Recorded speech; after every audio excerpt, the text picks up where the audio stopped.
এই যে বিসমিল্লাহির রহমানির রহিম বললেন, আল্লাহর পয়গম্বর বলেন আমার যে সমস্ত উম্মতগুলা বিসমিল্লাহির রহমানির রহিম বলবে, সাথে সাথে তার আমলনামার মাঝে 190টা নেকি আল্লাহ পাক রব্বুল আলামিন দান করে দিবে।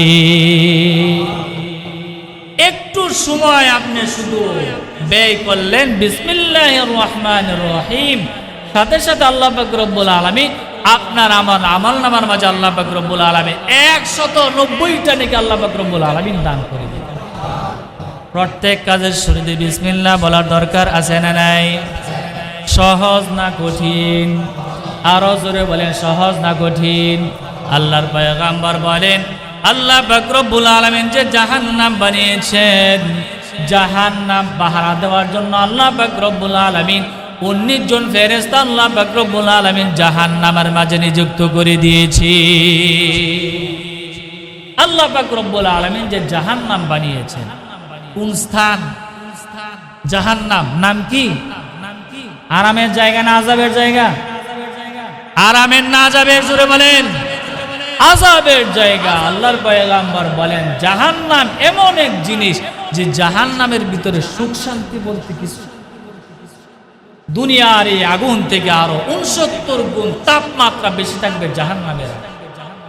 নাউজুবিল্লাহ বলেন।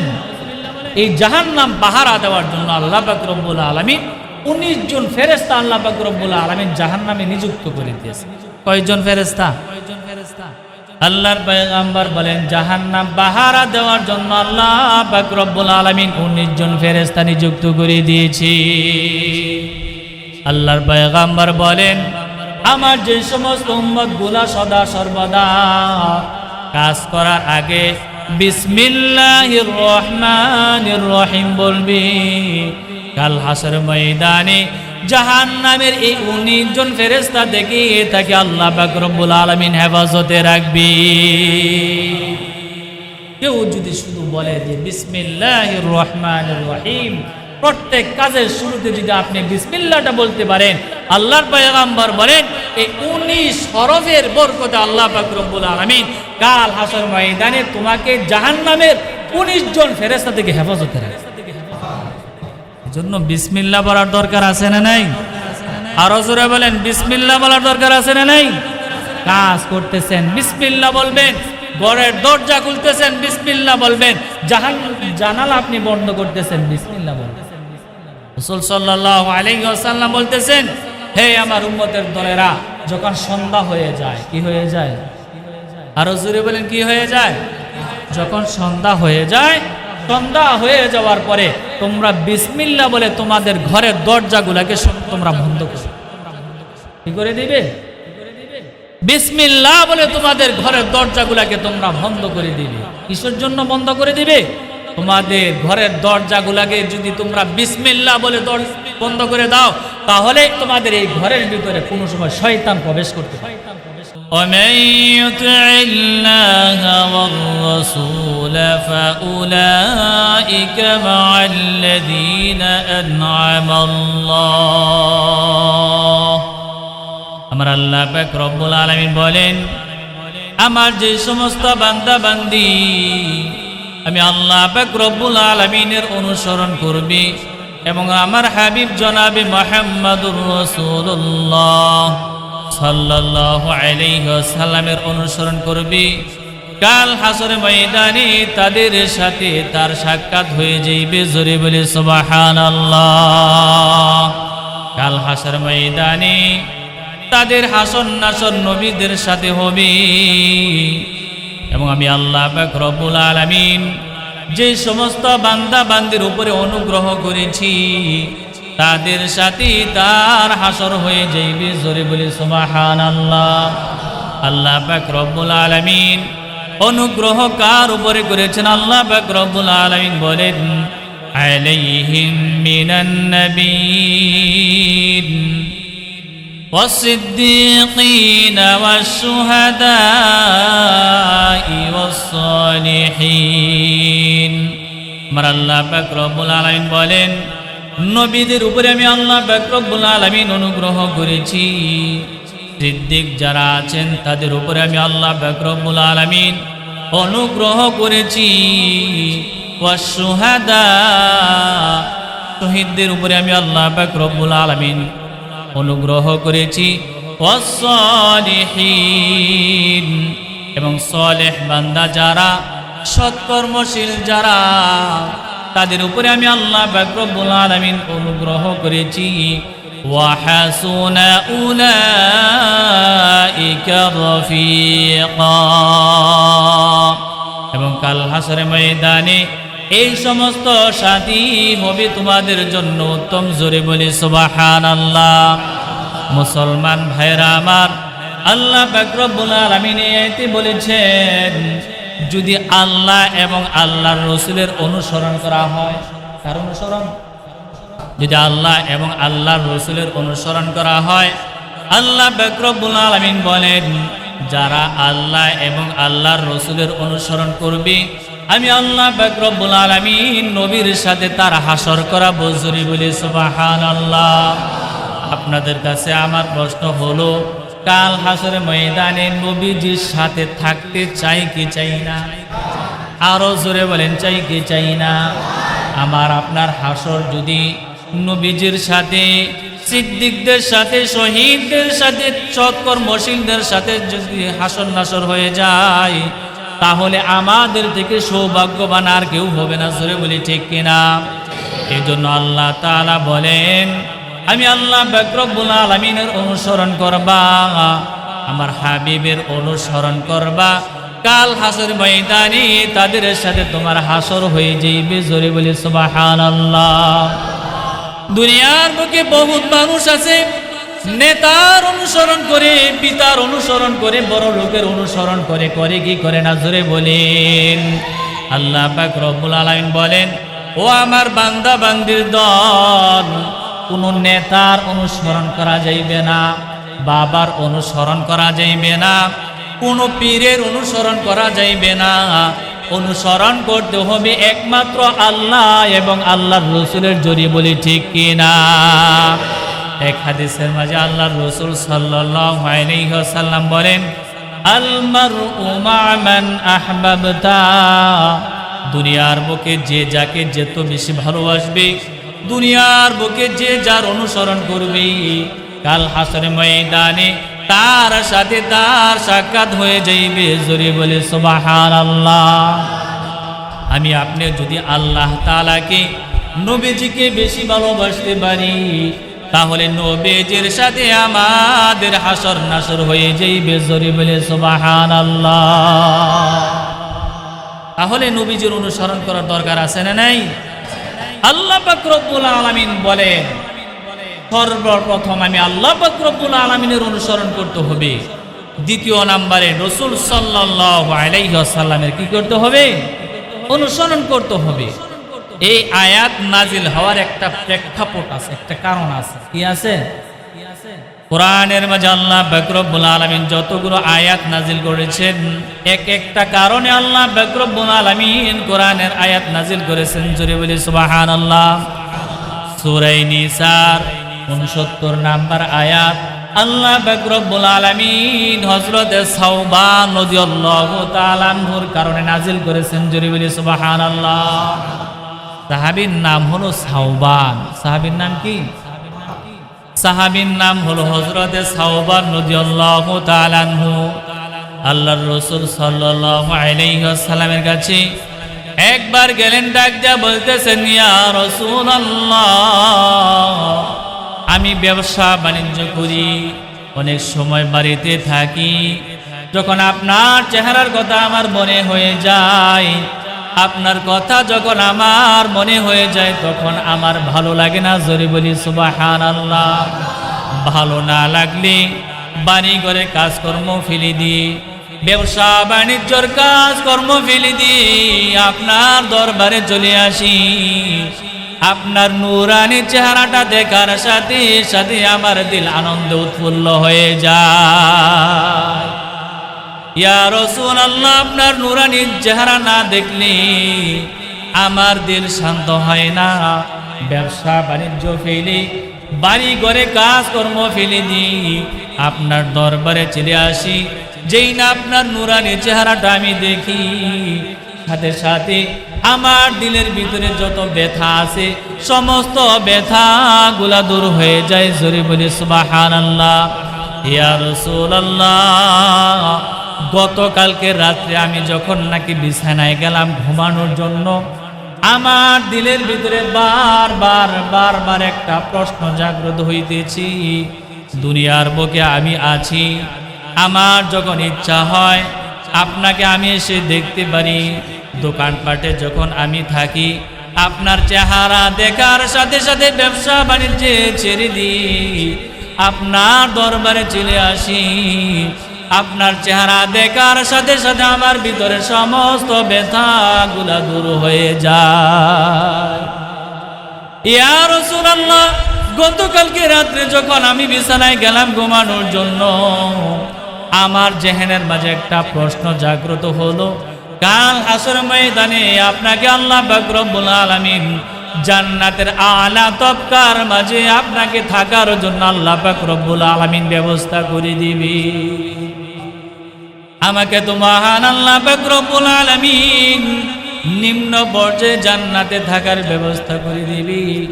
আপনি থাকবেন উচ্চ জান্নাতে, আমি থাকবো নিচু জান্নাতে। ইয়া রাসূলুল্লাহ, কাল হাসর ময়দানে আপনি এক জান্নাতে থাকবেন, আমি আরেক জান্নাতে থাকবো।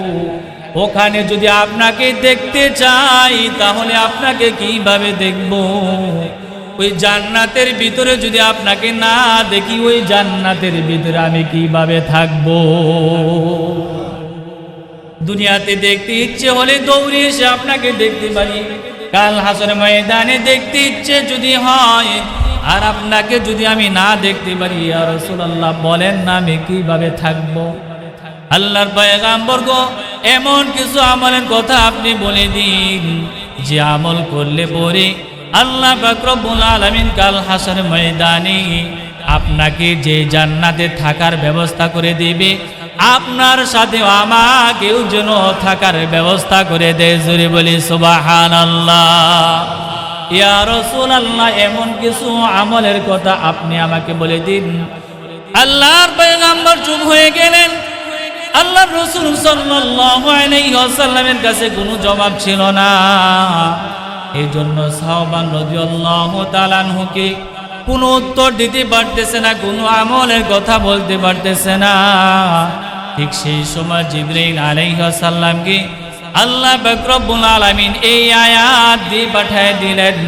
আল্লাহর পয়গম্বরকে আল্লাহ পাক রব্বুল আলামিন বলেন, وَمَن يُطِعِ اللَّهَ وَالرَّسُولَ فَأُولَئِكَ مَعَ الَّذِينَ أَنْعَمَ اللَّهُ عَلَيْهِمْ مِنَ النَّبِيِّينَ وَالصِّدِّيقِينَ وَالشُّهَدَاءِ وَالصَّالِحِينَ وحسن أولئك رفيقا।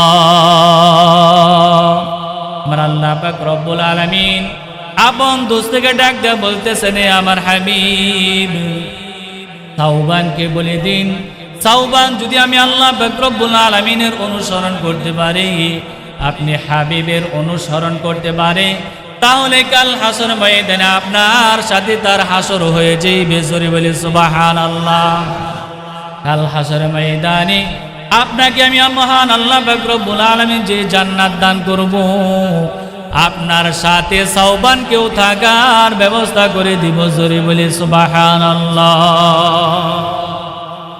তাহলে সূরা নিসার 69 নম্বর আয়াত প্রমাণ করে আল্লাহ পাক রব্বুল আলামিনের যে সমস্ত বান্দাবান্দি আল্লাহ পাক রব্বুল আলামিনের অনুসরণ করবে, জনাবে মুহাম্মদুর রাসূলুল্লাহ সাল্লাল্লাহু আলাইহি ওয়াসাল্লামের অনুসরণ করবে, নবীজিকে ভালোবাসবে, নবীজির সুন্নাত মানবে, কাল হাসরে ময়দানে আল্লাহ পাক রব্বুল আলামিন নবীজিকে যে জান্নাত দান করবে, তাকেও আল্লাহ পাক রব্বুল আলামিন সে জান্নাতে থাকার ব্যবস্থা করে দেবে। তাহলে নবী করিম সাল্লাল্লাহু আলাইহি ওয়াসাল্লামের অনুসরণ করার দরকার আছে না নাই? আরো জোরে বলেন, নবীজির অনুসরণ করার দরকার আছে না নাই?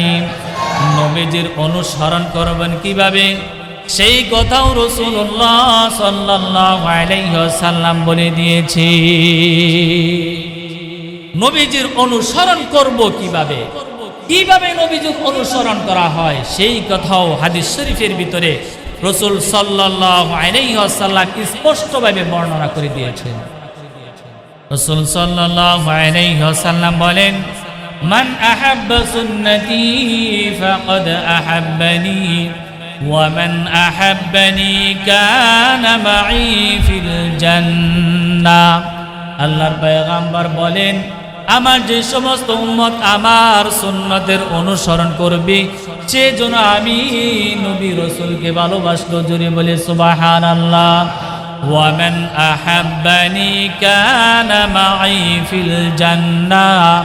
আর যে ব্যক্তি আমাকে ভালোবাসবো, সেই ব্যক্তি আর আমি একই সাথে এক জান্নাতে থাকবো। আল্লাহর পয়গম্বর বলেন, মান আহাব্বা সুন্নতি ফাকাদ আহাব্বানি।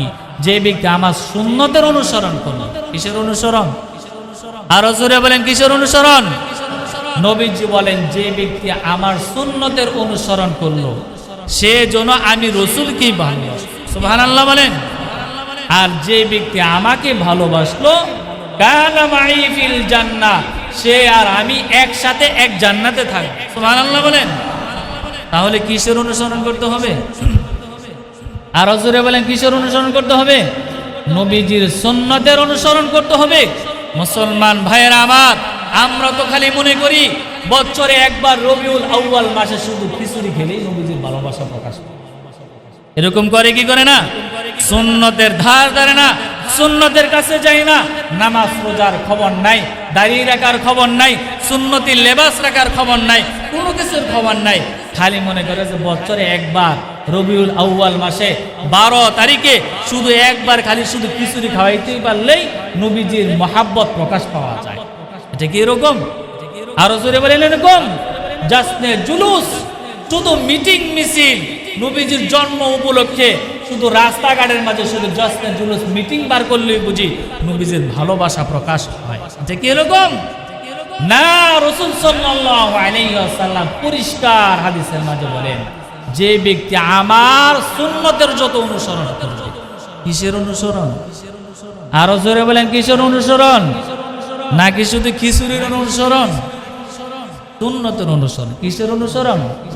আল্লাহর পয়গম্বর বলেন, মান আহাব্বা সুন্নতি ফাকাদ আহাব্বানি। যে ব্যক্তি আমার সুন্নতের যত অনুসরণ করবে, সে আমার মহাব্বতের তত বেশি ভাগীদার হয়ে যাবে। সুবহানাল্লাহ বলেন। ওয়া মান আহাব্বানি কানা মাই ফিল জান্নাহ। সে ব্যক্তি আর আমি এক জান্নাতে থাকবো। সুবহানাল্লাহ। এই জন্য মুসলমান ভাইরা আমার, সুন্নতের অনুসরণ করার দরকার আছে না নাই? সুন্নত মানার দরকার আছে না নাই? নবীজির তরিকা মোতাবেক জীবন যাপন করার দরকার আছে না নাই? জোরে বলেন। জীবনের হার হালতে আপনি নামাজ আদায় করতেছেন, নবীজি যেইভাবে নামাজ আদায় করেছেন এইভাবে নামাজ পড়ার দরকার আছে না নাই? নবীজি যেইভাবে ঘুমিয়েছেন এইভাবে ঘুমানোর দরকার আছে না নাই? নবীজি যেইভাবে খাবার খেয়েছেন ওইভাবে খাবার খাওয়ার দরকার আছে না নাই? নবীজি যেইভাবে ইস্তেনজায় গিয়েছেন ওইভাবে ইস্তেনজায় দেওয়ার দরকার আছে না নাই? জোরে বলেন। এগুলাকে বলা হয় সুন্নাহ। এগুলাকে কি বলা হয়? এগুলাকে বলা হয় সুন্নাহ। আল্লাহ নবীজের সুন্নাতের উপরে যে যত বেশি পালন করবে, সে আল্লাহর হাবিব সাল্লাল্লাহু আলাইহি ওয়াসাল্লামকে তত বেশি ভালোবাসবে। জোরে বলে সুবহানাল্লাহ। এই যে আমরা মসজিদে আসলাম, মসজিদে আসারও কিছু সুন্নত তরিকা আছে। সুন্নত তরিকা আছে না নাই? এই যে আমরা মসজিদে আসলাম, মসজিদে আসারও কিছু সুন্নত তরিকা আছে। মসজিদে প্রবেশ করার 5টা সুন্নত আছে। কয়টা সুন্নত? মসজিদে প্রবেশ করার 5টা সুন্নত আছে। মুসলমান ভাইরা আমার, আমরা দেন খেয়াল দিয়ে সুন্দরভাবে শুনবো। মসজিদে যখন আমরা প্রবেশ করব, মসজিদে প্রবেশ করার সুন্নাহ কয়টা? আরো জোরে বলেন, কয়টা? আল্লাহর পয়গম্বর বলেন, তোমরা যখন মসজিদে প্রবেশ করবে, মসজিদে প্রবেশ করার 5টা সুন্নাত। এক নাম্বার সুন্নাহ হলো মসজিদে প্রবেশ করার আগে বিসমিল্লাহ বলতে হবে। কি বলতে হবে? আরো জোরে বলেন, কি বলতে হবে? মসজিদে প্রবেশ করার সময় বিসমিল্লাহ বলতে হবে। দ্বিতীয় নাম্বার হলো দুরূদ শরীফ পড়তে হবে। তৃতীয় নাম্বার হলো মসজিদে প্রবেশ করার দোয়া পড়তে হবে। চতুর্থ নাম্বার হলো ডান পা দিয়ে মসজিদে প্রবেশ করতে হবে। পঞ্চম নাম্বার হলো ইতিকাফের নিয়ত করে তারপর মসজিদে প্রবেশ করতে হবে। প্রত্যেকটা কাজের সুন্নাহ আছে। এই মসজিদের ভিতরে আমি প্রবেশ করব, মসজিদের ভিতরে প্রবেশ করারও কি আছে? অনেক মুসলমান ভাই আমরা আছি যে এই সুন্নাহগুলো আমরা জানি না, আছে না নাই? জোরে বলেন। আবারও আমার সাথে বলেন, মসজিদে প্রবেশ করার সুন্নত কয়টা? আরো জোরে বলেন, মসজিদে প্রবেশ করার সুন্নত কয়টা? সবক হিসাবে আজকে শিক্ষা নেন, মৃত্যু পর্যন্ত যেন না বলেন। এই হাদিসের উপরে যদি আমল করতে পারেন, এই সুন্নাহগুলোর উপরে যদি আমল করতে পারেন, হতে পারে এই সুন্নাহর উপরে আমল কেউ সেলা করে আল্লাহ পাক রব্বুল আলামিন কাল হাসরের ময়দানে আপনাকে জান্নাতের মেহমান বানিয়ে দিবে। আবারও আমার সাথে বলেন, মসজিদে প্রবেশ করার সময় বিসমিল্লাহ বলা। আরো জোরে বলেন, এক নাম্বার সুন্নতের নাম কি? এক নাম্বার হলো বিসমিল্লাহ বলা। দ্বিতীয় নাম্বার হলো দুরূদ শরীফ পড়া। দ্বিতীয় নাম্বার কি? দ্বিতীয় নাম্বার হলো দুরূদ শরীফ পড়া। তৃতীয় নাম্বার হলো মসজিদে প্রবেশের দোয়া পড়া। মসজিদে প্রবেশের কি পড়া?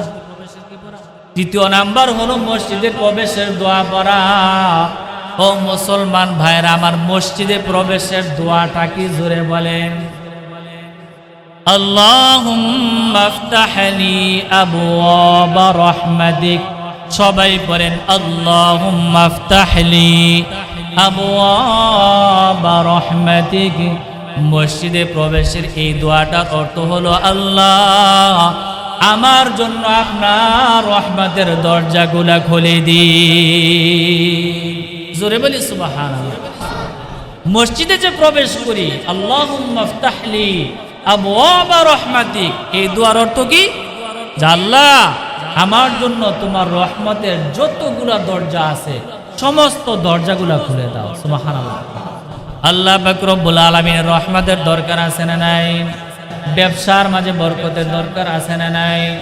বাড়ি ঘরের মাঝে রহমত বরকতের দরকার আছে না নাই? রাস্তাঘাটে চলাফেরা করি, আল্লাহ পাক রব্বুল আলামিনের রহমতের দরকার আছে না নাই? বেশি বেশি করে পড়বেন, আল্লাহুম্মা আফতাহ লি আবওয়াবা রাহমাতিক। আবার মসজিদ থেকে যখন নাকি বের হব তখনও কিন্তু দোয়া আছে, আছে না নাই? জোরে বলেন। মসজিদ থেকে বের হওয়ার দোয়াটা কি? জোরে বলেন। আল্লাহুম্মা ইন্নী আসআলুকা মিন ফাদলিক। মসজিদ থেকে বাইর হওয়ার দোয়া কি? হয় না? আল্লাহুম্মা ইন্নী আসআলুকা মিন ফাদলিক। এই দোয়ার অর্থটা হলো যে, আল্লাহ তোমার দরবারে আমি ফদল চাই, তোমার দরবারে আমি বরকত চাই, রহমতের বরকতের রিজিকের সমস্ত দরজাগুলা আমার জন্য খুলে দিন। তাহলে তৃতীয় নাম্বার বললাম, মসজিদে প্রবেশের তৃতীয় নাম্বার সুন্নাহ হলো দোয়া পড়া। মসজিদে প্রবেশের তৃতীয় নাম্বার সুন্নতের নাম কি? দোয়া পড়া। মসজিদে প্রবেশের চতুর্থ নাম্বার সুন্নাহ হলো ডান পা দিয়ে তারপর প্রবেশ করা। কোন পা দিয়ে প্রবেশ করা? ওই সাইডে যারা আছেন, মসজিদে প্রবেশ করতে হবে কোন পা আগে দিয়ে? ডান পা আগে দিয়ে প্রবেশ করবেন, বাম পা দিয়ে তারপরে মসজিদ থেকে বের হবেন। কেন এরকম হবে? রাসূল সাল্লাল্লাহু আলাইহি ওয়াসাল্লাম বলেন, মসজিদ থেকে উন্নত জায়গা, উত্তম জায়গা পৃথিবীর বুকে আর নাই। ঠিক কিনা? জোরে বলেন। এই জন্য মসজিদে প্রবেশ করতে হবে কোন পা দিয়ে? ডান পা দিয়ে। যেহেতু মসজিদ হলো জান্নাতের একটা বাগান। সুবহানাল্লাহ বলেন। এই জান্নাতের বাগানের ভিতরে আপনি প্রবেশ করবেন কোন পা দিয়ে? ডান পা দিয়ে। বের হবেন কোন পা দিয়ে? বের হবেন আপনি বাম পা দিয়ে। যেহেতু রাসূল সাল্লাল্লাহু আলাইহি ওয়াসাল্লাম বলেন, মসজিদ থেকে তুমি বের হচ্ছ মানে মসজিদ একটা উন্নত জায়গা, মসজিদ আল্লাহ পাক রব্বুল আলামিনের কাছে একটা বরকতময় জায়গা। এই বরকতময় জায়গা থেকে তুমি বের হয়ে যাচ্ছ, তুমি এখন ডান পা না, তুমি এখন বাম পা। কি দিবা? অনেক মুসলমান ভাই দেখা যায় মসজিদে প্রবেশ করে বাম পা আগে দেয়, আছে না নাই? আরো জোরে বলেন, আছে না নাই? বাম পা আগে দেয়, মসজিদ থেকে বের হয়ে যাচ্ছে, বরকতের জায়গা থেকে বের হয়ে যাচ্ছে, বের হওয়ার সময় উনি ডান পা ব্যবহার করে, আছে না নাই? এই ভুল মুসলমান ভাইয়ের করে কি করে না? ও মুসলমান ভাইয়েরা আমার, এগুলো শিখার দরকার আছে না নাই? আবার অন্য হাদিসের মাঝে রাসূল সাল্লাল্লাহু আলাইহি ওয়াসাল্লাম বলেন, তুমি যখন নাকি টয়লেটে প্রবেশ করবে, কোথায় প্রবেশ করবে? তুমি টয়লেটে প্রবেশ করবে, তোমার হাজত পুরা করার জন্য তুমি টয়লেটে যাইবে, বাথরুমে যাইবে, ওখানে যাওয়ার সময় তুমি আগে বাম পা দিবে। কোন পা দিবে? সুন্নত আছে না নাই? দেখেন প্রত্যেকটা কাজের ভিতরে সুন্নত আছে। আপনি জরুরত প্রবেশ করার জন্য আপনি বাথরুমে যাচ্ছেন, ওখানে যাওয়ার সময় আল্লাহ রাসূলের সুন্নত আছে। ওই সুন্নতটা হলো ওই বাথরুমে যাওয়ার আগে আপনি বাম পা প্রবেশ করতে হবে। সুবহানাল্লাহ বলেন। কোন পা প্রবেশ করতে হবে? বাম পা প্রবেশ করতে হবে এবং ডান পা দিয়ে তারপরে বাথরুম থেকে কি করতে হবে? বের হতে হবে। এই যে বাথরুমে আমরা যাই, টয়লেটে যাই, টয়লেটে যাওয়ারও কিন্তু দোয়া আছে, আছে না নাই? আরো জোরে বলেন, আছে না নাই? টয়লেটে যাওয়ার দোয়া কি পড়বেন? আল্লাহুম্মা ইন্নী আউযু বিকা মিনাল খুবুসি ওয়াল খাবাইস। সবাই বলেন আল্লাহুম্মা ইন্নী আউযু বিকা মিনাল খুবুসি ওয়াল খাবাইস।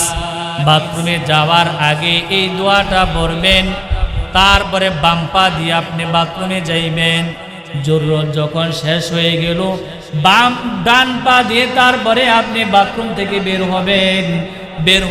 বের হয়ে আল্লাহ পাক রব্বুল আলামিনের দরবারে শুকরিয়া আদায় করবেন, আল্লাহ পাক রব্বুল আলামিনের দরবারে তারপরে দোয়া করবেন, গুফরানাকাল হামদুলিল্লাহিল্লাযী আযহাবা আন্নিল আযা ওয়া আফানি।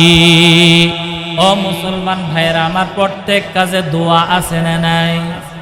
প্রত্যেক কাজে সুন্নত আছে না নাই? তাহলে বলতেছিলাম মসজিদে প্রবেশ করবেন কোন পা দিয়ে? ডান পা দিয়ে তারপরে মসজিদে প্রবেশ করবেন। মসজিদে প্রবেশের ৫ম নাম্বার সুন্নতের নাম হলো মসজিদে ইতিকাফের নিয়তে তারপরে প্রবেশ করবে। মসজিদে প্রবেশ করার 5টা সুন্নাহ আপনাদের সামনে আমি বললাম, মানতে পারবো না ইনশাআল্লাহ। এই জন্য আল্লাহ রাসূল সাল্লাল্লাহু আলাইহি ওয়াসাল্লাম বলেন যে প্রত্যেক কাজে সুন্নতের অনুসরণ করা, প্রত্যেক কাজে সুন্নতের অনুসরণ করা। আল্লাহর পয়গম্বর বলেন, মান আহাব্বা সুন্নতি ফাকাদ আহাব্বানি ওয়া মান আহাব্বানি কানা মাই ফিল জান্নাহ। যে ব্যক্তি আমার সুন্নতের অনুসরণ করবে সে আমি রাসূলকে তত ভালোবাসবে, যে আমাকে যত বেশি ভালোবাসবে সে আর আমি কাল হাসরের ময়দানে কি জান্নাতে থাকবো। জোরে বলি সুবহানাল্লাহ। আল্লাহর পয়গম্বরের আরেকটা সুন্নতের নাম হলো আমরা দুনিয়াতে যত ভালো কাজ করি, ভালো কাজের আগে বিসমিল্লাহ বলা। ভালো কাজ করার আগে কি পড়া? আরো জোরে বলেন, কি পড়া? আপনি দুনিয়ার বুকে যত ভালো ভালো কাজ করতেছেন প্রত্যেক কাজের শুরুতে কি বলা? বিসমিল্লাহ বলা। আপনি ব্যবসা বাণিজ্য করতেছেন, শাটার উঠাচ্ছেন, ব্যবসা বাণিজ্য করবেন, শাটার উঠানোর আগে আপনি কি বলবেন? বিসমিল্লাহ বলবেন। আপনি বেচা কেনা করতেছেন, বিসমিল্লাহ বলবেন। ঘরের দরজা খুলতেছেন, বিসমিল্লাহ বলবেন। ঘরের দরজা বন্ধ করতেছেন, বিসমিল্লাহ বলবেন। আপনি খাবার খাইতেছেন, বিসমিল্লাহ বলবেন। প্রত্যেক কাজের শুরুতে কি বলা? আরো জোরে বলেন, কি বলা? বিসমিল্লাহ বললে লাভ হয় না লস হয়? আরো জোরে বলেন, বিসমিল্লাহ বললে লাভ হয় না লস হয়? বিসমিল্লাহির রহমানির রহিম, এখানে 19টা হরফ রয়েছে। কয়টা হরফ? মুসলমান ভাইরা আমার, এই যে বিসমিল্লাহির রহমানির রহিম আমরা যে বলি এখানে 19টা হরফ রয়েছে।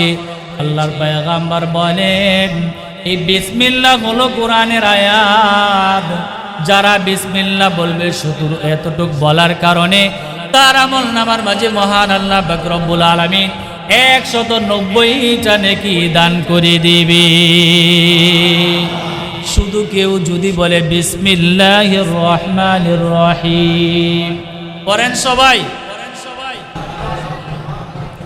এই যে বিসমিল্লাহির রহমানির রহিম বললেন, আল্লাহর পয়গম্বর বলেন আমার যে সমস্ত উম্মতগুলা বিসমিল্লাহির রহমানির রহিম বলবে সাথে সাথে তার আমল নামার মাঝে 190টা নেকি আল্লাহ পাক রব্বুল আলামিন দান করে দিবে। একটু সময় আপনি শুধু ব্যয় করলেন বিসমিল্লাহির রহমানির রহিম, সাথে সাথে আল্লাহ পাক রব্বুল আলামিন আপনার আমল নামার মাঝে আল্লাহ পাক রব্বুল আলামিন 190টা নেকি আল্লাহ পাক রব্বুল আলামিন দান করে দিবে। প্রত্যেক কাজের শুরুতে বিসমিল্লাহ বলার দরকার আছে না নাই? সহজ না কঠিন? আরো জোরে বলেন, সহজ না কঠিন? আল্লাহর পয়গম্বর বলেন আল্লাহ পাক রব্বুল আলামিন যে জাহান্নাম বানিয়েছেন, জাহান্নাম পাহারা দেওয়ার জন্য আল্লাহ পাক রব্বুল আলামিন 19 জন ফেরেশতা আল্লাহ পাক রব্বুল আলামিন জাহান্নামের মাঝে নিযুক্ত করে দিয়েছি। আল্লাহ পাক রব্বুল আলামিন যে জাহান্নাম বানিয়েছেন, কোন স্থান? জাহান্নাম। নাম কি? আরামের জায়গা না আযাবের জায়গা? আরামের না আযাবের? জোরে বলেন। আযাবের জায়গা। আল্লাহর পয়গম্বর বলেন জাহান্নাম এমন এক জিনিস যে জাহান্নামের ভিতরে সুখ শান্তি বলতে কিছু, দুনিয়ার এই আগুন থেকে আরো 69 গুণ তাপমাত্রা বেশি থাকবে জাহান্নামের। নাউজুবিল্লাহ বলেন। এই জাহান্নাম পাহারা দেওয়ার জন্য আল্লাহ পাক রব্বুল আলামিন 19 জন ফেরেশতা আল্লাহ পাক রব্বুল আলামিন জাহান্নামে নিযুক্ত করে দিয়েছেন। কয়জন ফেরেশতা? আল্লাহর পয়গম্বর বলেন জাহান্নাম পাহারা দেওয়ার জন্য আল্লাহ পাক রব্বুল আলামিন 19 জন ফেরেশতা নিযুক্ত করে দিয়েছি। আল্লাহর পয়গম্বর বলেন আমার যে সমস্ত উম্মতগুলা সদা সর্বদা কাজ করার আগে বিসমিল্লাহির রহমানির রহিম বলবি, কাল হাসর ময়দানে জাহান্নামের এই 19 জন ফেরেশতা দেখিয়ে তাকে আল্লাহ পাক রব্বুল আলামিন হেফাজতে রাখবি। কেউ যদি শুধু বলে যে বিসমিল্লাহির রহমানির রহিম, প্রত্যেক কাজের শুরুতে যদি আপনি বিসমিল্লাহটা বলতে পারেন, আল্লাহর পয়গম্বর বলেন এই 19 হরফের বরকতে আল্লাহ পাক রব্বুল আলামিন কাল হাসর ময়দানে তোমাকে জাহান্নামের 19 জন ফেরেশতা থেকে হেফাজতে রাখবে। এজন্য বিসমিল্লাহ বলার দরকার আছে না নাই? আরো জোরে বলেন, বিসমিল্লাহ বলার দরকার আছে না নাই? কাজ করতেছেন বিসমিল্লাহ বলবেন, ঘরের দরজা খুলতেছেন বিসমিল্লাহ বলবেন, জানালা আপনি বন্ধ করতেছেন বিসমিল্লাহ বলবেন। রাসূল সাল্লাল্লাহু আলাইহি ওয়াসাল্লাম বলতেছেন হে আমার উম্মতের দলেরা, যখন সন্ধ্যা হয়ে যায়, কি হয়ে যায়? আরো জোরে বলেন, কি হয়ে যায়? যখন সন্ধ্যা হয়ে যায়, সন্ধ্যা হয়ে যাওয়ার পরে তোমরা বিসমিল্লাহ বলে তোমাদের ঘরের দরজাগুলোকে তোমরা বন্ধ করো। কি করে দিবে? বিসমিল্লাহ বলে তোমাদের ঘরের দরজাগুলোকে তোমরা বন্ধ করে দিবে। কিসের জন্য বন্ধ করে দিবে? তোমাদের ঘরের দরজাগুলোকে যদি তোমরা বিসমিল্লাহ বলে বন্ধ করে দাও, তাহলে তোমাদের এই ঘরের ভিতরে কোনো সময় শয়তান প্রবেশ করতে পারে। আমাদের ঘরে শয়তান প্রবেশ করে কি করে না? আরো জোরে বলেন, করে কি করে না? কম করে না বেশি করে? এখন বলবেন যে হুজুর শয়তান প্রবেশ করতে হয় না, শয়তান আমাদের ঘরের মাঝেই থাকে। ঠিক কি না? জোরে বলেন। গান বাদ্য ঘরের ভিতরে হয় কি হয় না? নাচানাচি ঘরের ভিতরে হয় কি হয় না? ঘরের ভিতরে টিভি আছে না নাই? এই যে রাত দিন 24 ঘন্টা ঘরের ভিতরে আপনি টিভি দেখতেছেন, শয়তানকে বাইরে থেকে প্রবেশ করতে হয়? শয়তান তো ঘরের ভিতরে আছে। ঠিক কিনা জোরে বলেন? শয়তান ঘরের ভিতরে আছে। রাসূল সাল্লাল্লাহু আলাইহি ওয়াসাল্লাম বলেন যেই ঘরের ভিতরে নাচ গান হয়, যেই ঘরের ভিতরে বাদ্য বাজানো হয়, সদা সর্বদা আল্লাহ পাক রব্বুল আলামিন সেই ঘরের ভিতরে শুধু লানত দিতে থাকে। জোরে বলেন নাউজুবিল্লাহ। এখন ঘরের ভিতরে আছে এই জন্য নাউজুবিল্লাহ বলেন না। ঘরের ভিতর থেকে টিভি সরানোর দরকার আছে না নাই? বর্তমান যেই জমানা পড়েছে, আমাদের সন্তান আদি এমনি ভালো রাখা যায়। ঠিক কিনা জোরে বলেন? আপনি 10টা কথা বলবেন, 10টা কথার ভিতরে অনেক ছেলে পেলে আছে বাপ মার কোনো কথাই মানতে চায়, ঠিক কিনা জোরে বলেন। আবার সেই ঘরের ভিতরে আপনি টিভি দেখতেছেন, আপনি নাচ গান দেখেন, আপনি নিজেও দেখেন, আপনার সন্তান দেখে, আপনার পিতামাতা দেখে, সাথে আপনার সন্তানও দেখে। বলেন তো হায়া শরম থাকবে না, চলে যাইবে? নিজেও নাচ গান দেখে, স্ত্রীও দেখে, তার সন্তানও কি করে? দেখে। বর্তমান জমানায় রাগ করতেছেন আপনারা? প্রেম প্রীতি বাড়তেছে না কমতেছে? সম্পর্ক, অবদ্ধ সম্পর্ক বাড়তেছে না কমতেছে? এগুলোর দায় কারা? আমরা নিজেরা, ঠিক কিনা ধরে বলেন। বাজার থেকে বিশাল বড় এক টেলিভিশন নিয়ে আসে দেখার জন্য, আনন্দ উল্লাস করার জন্য। ও মুসলমান ভাইয়েরা আমার, নিজের ক্ষতি আমরা নিজেরাই করতেছি, ঠিক কিনা ধরে বলেন। নিজেরও লজ্জা থাকে না, নিজের স্ত্রীর লজ্জা থাকে না। একটা কথা বললে স্ত্রী এই দিক যায় এই দিক যায়, স্বামীর কথাটাও বলেও মানে না, সন্তানরাও মানে না, ঠিক কিনা জোরে বলেন। কিছুদিন পরে দেখা যায় এই টেলিভিশনে এই জিনিসগুলা দেখার পরে, নাটক টেলিভিশনের ভিতরে ছবি দেখার পরে নায়ক নায়িকা যা করে প্রেম প্রীতি, এক পর্যায়ে দেখা যায় নিজের সন্তানটা পর্যন্ত প্রেম প্রীতি করে অন্য জায়গায় সফর করে চলে গেছে, ঠিক কিনা জোরে বলেন। এমন হয় কি হয় না? বর্তমান জমানায় কুসংস্কার বাড়তেছে না কমতেছে? কেন বাড়ে? আপনি নিজেই কিনে দিলেন। কিভাবে সম্পর্ক করা যায়, কিভাবে পালিয়ে বিবাহ করা যায়, আপনি তাকে সেই পন্থা নিজেই ঘরের ভিতরে এনে দিয়েছেন, ঠিক কিনা জোরে বলেন। এই জন্য ঘরের ভিতরে ততক্ষণ পর্যন্ত শান্তি আসবে না যতক্ষণ পর্যন্ত বেহায়াপনা ঘর থেকে বিদায় না করবেন, ঠিক কিনা জোরে বলেন। এই জন্য ঘর থেকে টিভি বেশিয়া সরানোর দরকার আছে না নাই? রাসূল সাল্লাল্লাহু আলাইহি ওয়াসাল্লাম বলতেছেন, হো আমার উম্মতের দলেরা, তোমরা যখন নাকি ঘরের দরজাটা বন্ধ করবে, লক করবে, তখন বিসমিল্লাহ বলে তারপরে ঘরের দরজা লক করবে।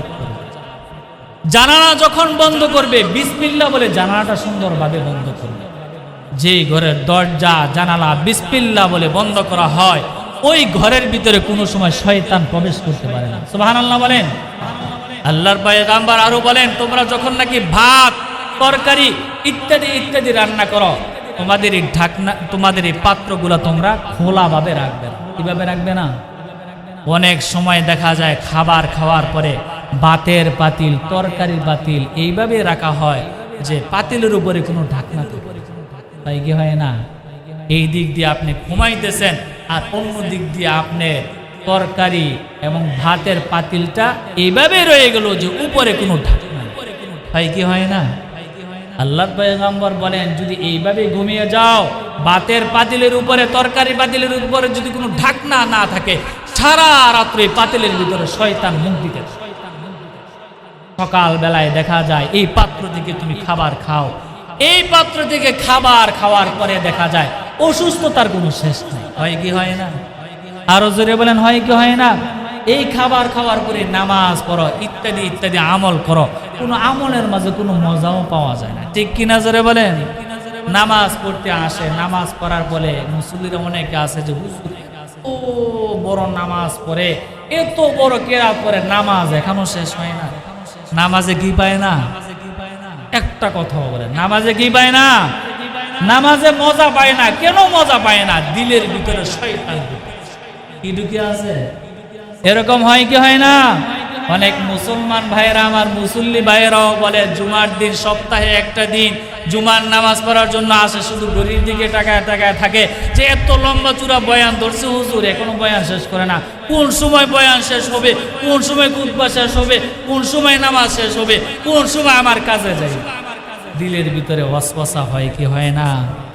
দিলের ভিতরে শয়তান ঢুকে আছে। কি ঢুকে আছে? শয়তান ঢুকে আছে। রাসূল সাল্লাল্লাহু আলাইহি ওয়াসাল্লাম বলেন, যে দিলের ভিতরে শয়তান ঢুকে, কি ঢুকে? এই দিল দিয়ে নামাজ মজা লাগে, ঠিক কিনা জোরে বলেন। এই দিল দিয়ে ওয়াজও মজা লাগে না, ঠিক কিনা জোরে বলেন।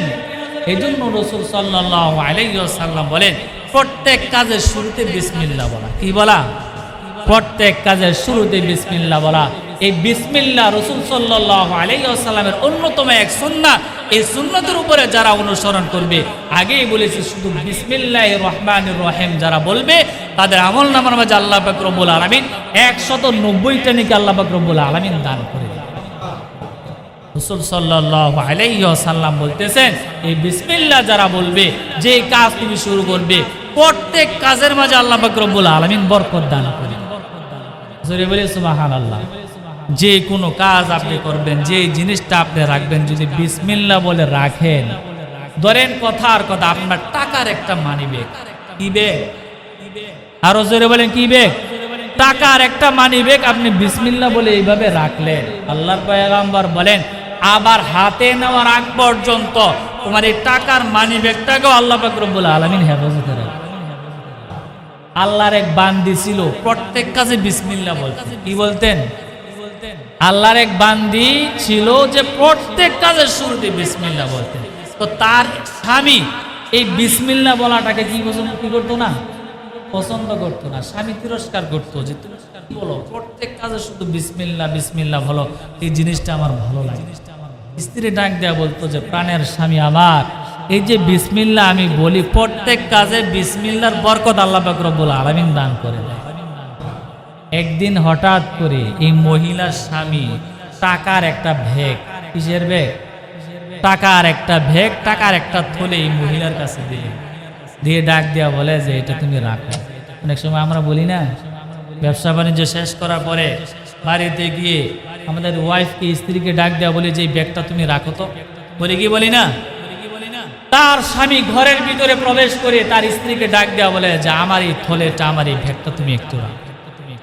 আল্লাহ পাক রব্বুল আলামিনের এই বান্দি টাকার ব্যাগটা সুন্দরভাবে হাতে নিলেন, বিসমিল্লাহ বললেন, জোরে বলি সুবহানাল্লাহ।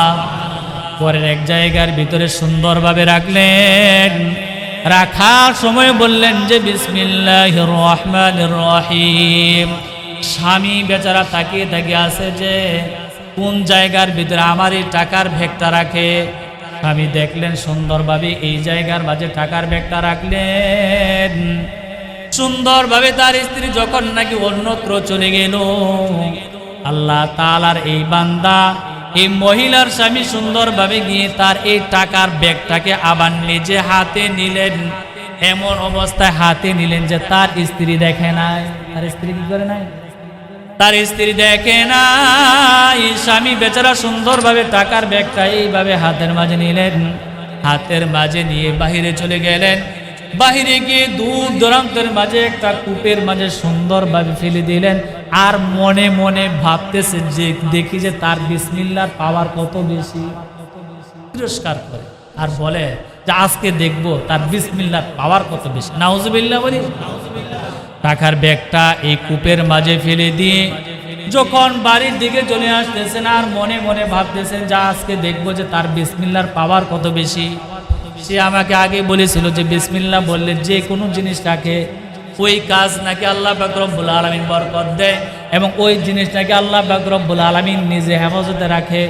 দেখবো তার বিসমিল্লাহর পাওয়ার কত বেশি। সুন্দরভাবে স্বামী বেচারা বাড়িতে চলে যায়। স্বামী স্ত্রী একসাথে রাত্রি যাপন করলেন। সকাল যখন হয়ে গেল, স্বামী বেচারা কাজ করার জন্য বাইরে যাইবেন। স্ত্রীকে এবার ডাক দেয়া বলতেছে, রাত্রিবেলায় তোমাকে যে টাকার থলিটা দিয়েছিলাম, ব্যাগটা দিয়েছিলাম, ওই ব্যাগটা আমাকে দাও। কি দাও? এই ব্যাগটা তাড়াতাড়ি আমাকে দাও। এই ব্যাগটা এখন কোথায়? ঘরে না কূপের ভিতরে? আরো জোরে বলেন, ঘরে না পুকুরের ভিতরে?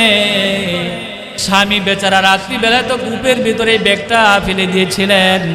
সকাল বেলায় তার স্ত্রীকে ডাক দেয়া বলতেছে, রাত্রিবেলা যে তোমাকে আমি একটা ব্যাগ দিলাম, ওই ব্যাগটা তুমি আমাকে তাড়াতাড়ি দাও।